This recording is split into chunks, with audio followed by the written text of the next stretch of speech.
Hello viewers, ये है youngest sign of Mrs के सीजन 2 का पार्ट सेकंड।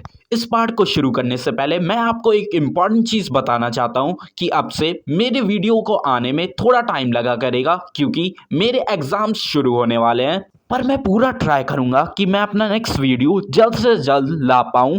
बस आपको थोड़ा इंतज़ार करना पड़ेगा।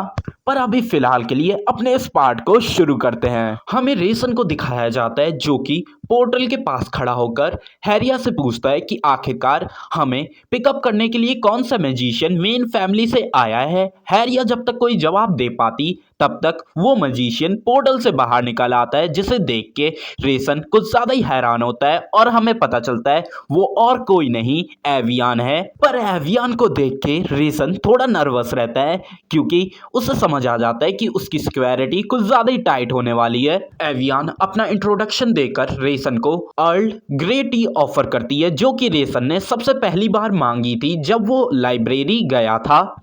और जिन लोगों को भी इसके बारे में नहीं पता उन लोगों से रिक्वेस्ट है कि वो इस सीरीज के पहले सीजन को जरूर देख लें ताकि उन्हें ये सीरीज समझ आ पाए। पर उनकी इस बातचीत को सुन के हैरिया थोड़ी हैरान रहती है क्योंकि उसे पता रहता है कि रेसन को ये वाली चाय बिल्कुल पसंद ही नहीं।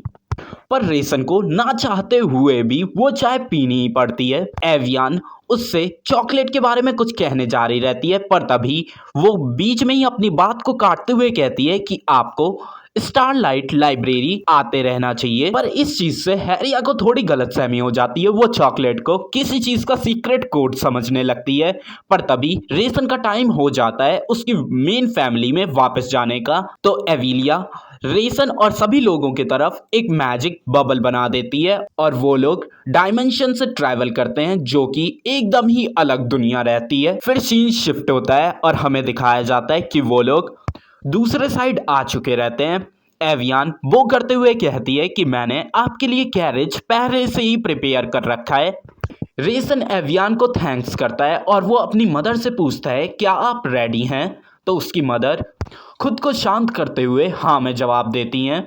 सीन शिफ्ट होता है और हमें मेडन फैमिली की मेन बिल्डिंग का सीन दिखाया जाता है जहां पर सर्वेंट्स किसी चीज के बारे में बातें कर रहे रहते हैं और हमें पता चलता है वो लोग रेसन की मदर लेडी सोसो के बारे में बातें कर रहे रहते हैं कि वो आज मेन फैमिली में आई हैं। पक्का ही आज कुछ बुरा होने वाला है। और तभी हमें किसी की चिल्लाने की आवाज सुनाई देती है जो कि रेसन से कहता है क्या ये सब तुम्हारा करा धरा है।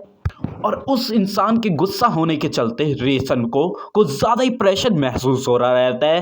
पर तभी रेसन खुद को शांत करते हुए कहता है कि यही एक तरीका है जिससे मेरी मदर सेफ रह पाएंगी और आखिरकार आप भी यही चाहते हैं। और हमें पता चलता है कि वो ये सारी चीजें अपने फादर से कह रहा रहता है। और तभी रेसन अपने फादर से सवाल पूछता है कि आप मदर से बिल्कुल प्यार नहीं करते। इस सवाल को सुन के उसके फादर के पास कोई भी शब्द ही नहीं रहते कहने के लिए। पर तभी उसके फादर पूछते हैं कि आखिरकार तुम मुझे समझाओ कि सोसो का यहाँ पर आना उसके लिए सेफ कैसे होगा। जिस सवाल को सुन के रेसन कहता है अब टाइम आ चुका है कि मदर अपनी डीप स्लम्बर से जागें। तक आपने पूरी ताकत इस्तेमाल कर ली अपनी ताकि आप मदर को प्रोटेक्ट कर पाएं और उन्हें छुपा के रख पाएं। पर एक चीज को समझ लीजिए, कोई भी पीस अगर हम लोग डर के हासिल करते हैं तो वो कभी भी रियल पीस नहीं होती। और अगर मेरे पास इतनी ताकत ही नहीं होगी कि मैं दूसरों का सामना कर पाऊं तो इन सारी चीजों का कोई भी मतलब नहीं। तो उसके फादर भी इस चीज पे हामी भरते हैं। पर वो मन में सोचते हैं क्या सच में मैं सोसो को अब तक बचा रहा था, वो सिर्फ मेरा एक डर था। और तभी रेसन कहता है आपने ऐसा एक्ट इसी वजह से किया होगा क्योंकि मैं उस टाइम एकदम ही पावरलेस था। जिस चीज को सुन के उसके फादर तुरंत का तुरंत ही मान जाते हैं। और तभी रेसन की मदर पीछे से कहती हैं कि मुझे पावर चाहिए। मेरे पास ना ही बैकग्राउंड है और ना ही इतनी स्ट्रेंथ कि मैं रेसन को सपोर्ट कर पाऊं और मेरे पास एक लौती जो पावर है वो आप हैं। इसे सुन के रेसन अपने फादर से कहता है क्या इतना काफी नहीं है कि आप इस वर्ल्ड के सबसे ज्यादा स्ट्रॉन्गेस्ट इंसान हैं। सीन शिफ्ट होता है, हमें रात का सीन दिखाया जाता है जहां पर डेकेट्रा अपने राइट हैंड मैन सेकन से पूछ रहा रहता है कि मुझे एडवाइस दो सबॉर्डिनेट के तौर पे नहीं बल्कि एक दोस्त के तौर पे कि आखिरकार मुझे करना क्या चाहिए। तो सेकन डेकेट्रा को याद दिलवाता है कि उन्होंने ही उसे एक बार एडवाइस दी थी कि उन्हें सिर्फ प्रेजेंट में जीना चाहिए, ना कि फ्यूचर के बारे में चिंता करनी चाहिए। और आपकी इसी एडवाइस के चलते मैं आज आपके साथ यहाँ पर खड़ा हूँ।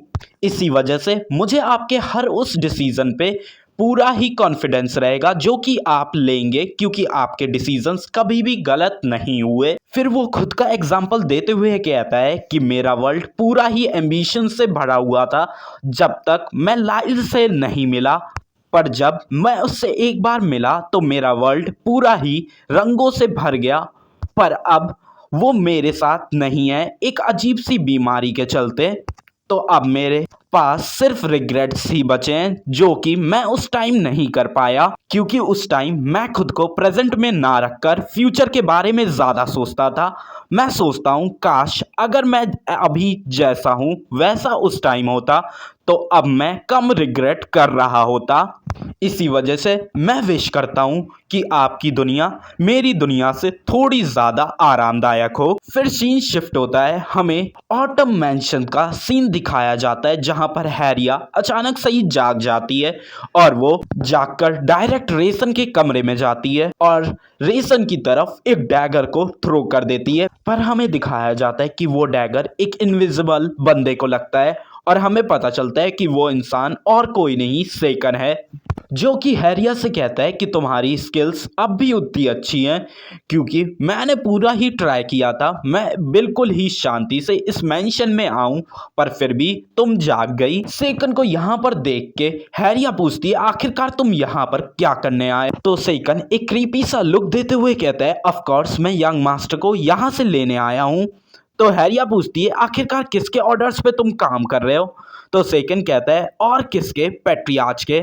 जिसे सुन के हैरिया भी थोड़ी हैरान हो जाती है क्योंकि पेट्रियार्च ने रेसन को इस टाइम और ऐसे क्यों बुलाया, और वो इस चीज के बारे में सेकन से पूछती भी है, पर सेकन को भी इसके बारे में कुछ खास पता नहीं रहता।